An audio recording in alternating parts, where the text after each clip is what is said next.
Yo, what's good, my peoples? So, this is going to be my Night of Champions 2013 review. Um, it was an okay to mediocre show.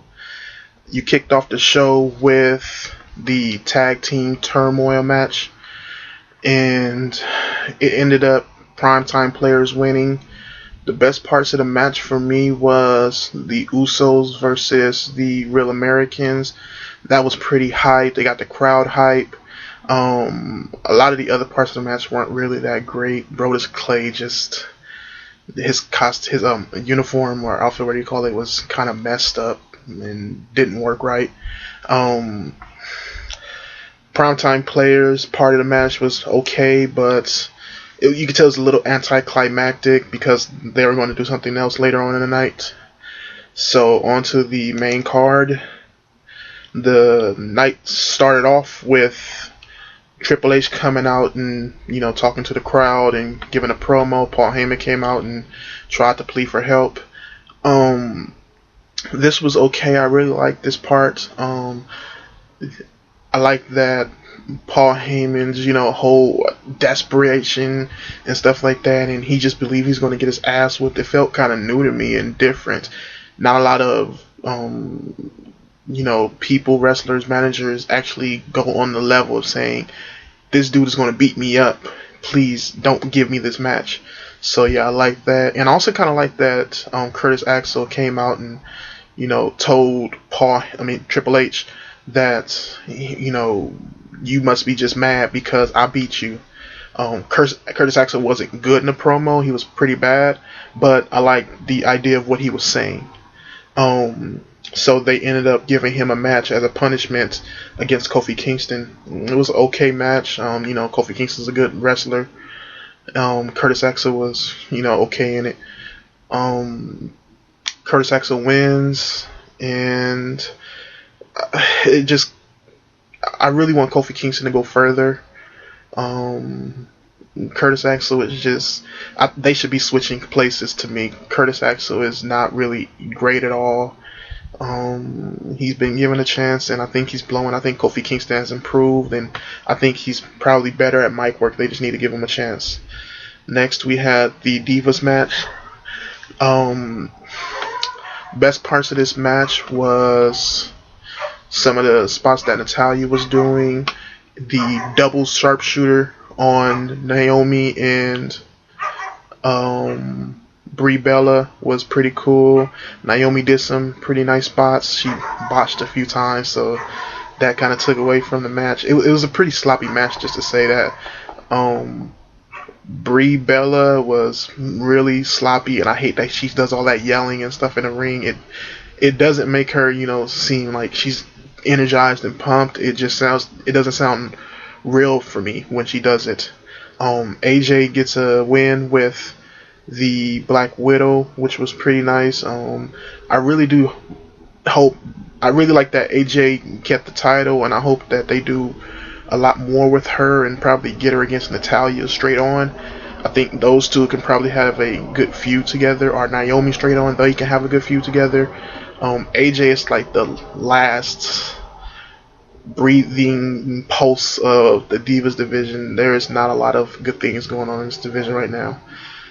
Even a Total Divas show, which was okay for me at first, I really don't know how long I'm gonna continue watching that show. It turned into every other reality TV show, and I'm just not liking that at all. I can understand if it's for other people, but it's not for me.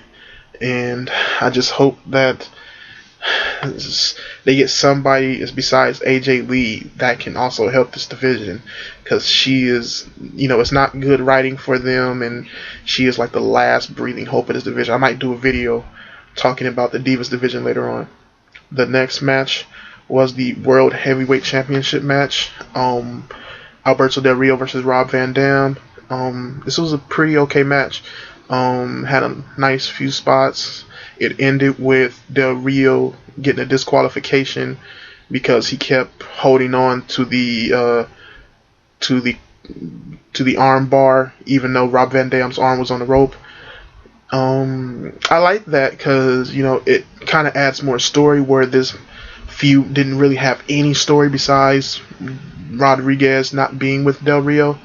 So I like that it's a lot more story. I like the last spot with Rob Van Dam doing the Van Daminator, jumping from the top rope to the other side of the ring and kicking Del Rio's face kicking Del Rio in the face with the chair.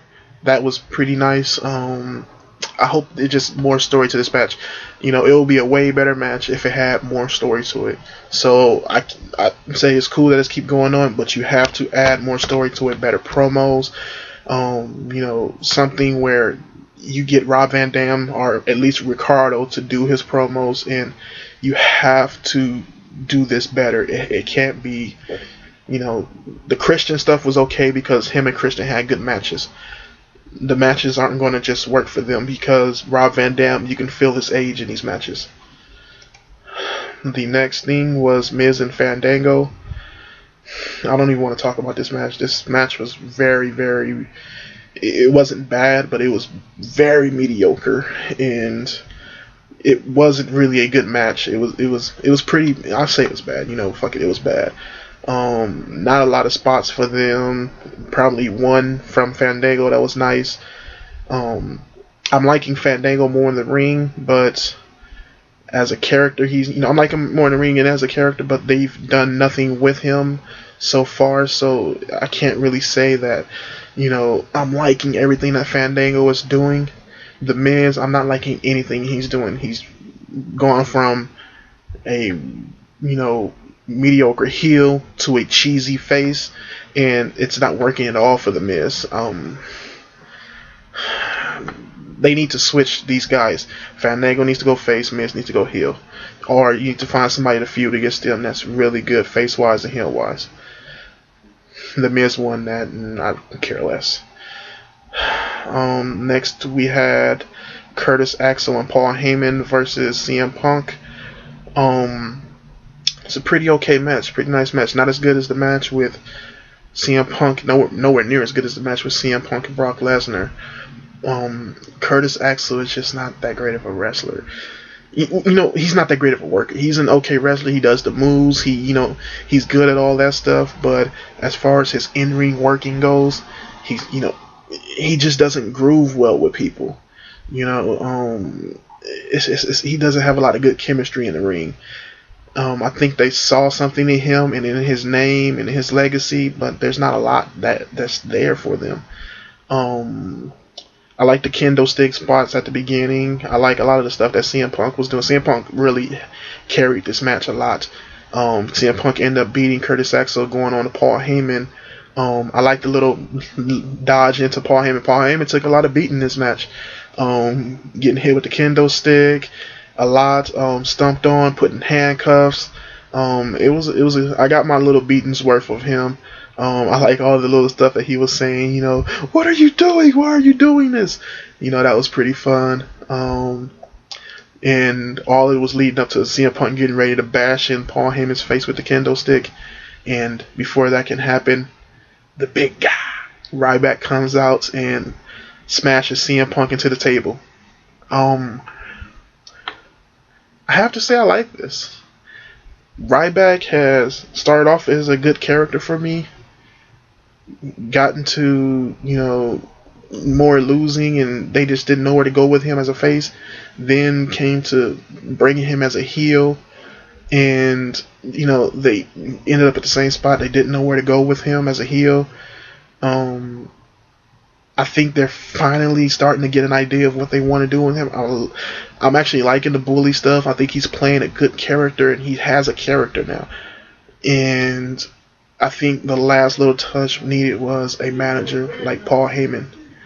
I think that's pretty much working very, I think that's going to pretty much work very good for him, having Paul Heyman, there doing his thing. I think that's the last little spot for that he needed, and I'm ready to see what they're going to do next. I like to see another CM Punk and Ryback match with Paul Heyman in Ryback's corner. I think he should drop Curtis Axel and I don't see anywhere else they're gonna go with this. Next we had Dolph Ziggler. Well, no, I see. I don't see anywhere else, but I'm hoping to see where else they're gonna go with this. Next we have Dolph Ziggler versus Dean Ambrose for the United States Championship. I like the little bit of build that they had to this match. It needed to be a lot more if they were really going to do this match. The match was pretty cool to me. They worked very well together. A lot of good spots. Really good wrestling match. Dolph Ziggler lost. Dean Ambrose won. I like that. There was no interferences and nothing like that. And it was a straight clean win. I don't think Dolph Ziggler is jobbing. He's been having good matches. He hasn't getting beat. Jobbing usually means that you're getting beat down by the guy, and that's what jobbing is. It was a straight up match. Dolph Ziggler could have won the match. I don't know where they're going with Dolph Ziggler. I've heard that he fucked up and said the wrong stuff, and now the heads of the WWE is kind of mad at him, so they're punishing him. I see a little bit of that, but I don't think that's fully it. I just think that they don't know where to go with Ziggler, and he's good at making other people look good, so that's why they're using him at right now, is to make other people look good until they figure out where they're going to go with him. I don't think they want to put him in a big title scene yet because his face character isn't fully over with the crowd. I think they want to get more of a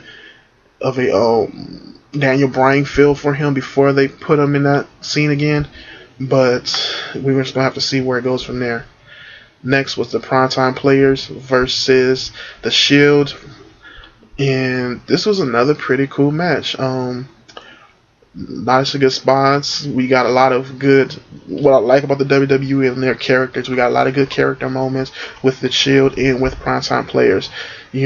Got Seth Rollins and Roman, well, especially Seth Rollins, doing a lot of heelish stuff against Titus O'Neil and Darren Young.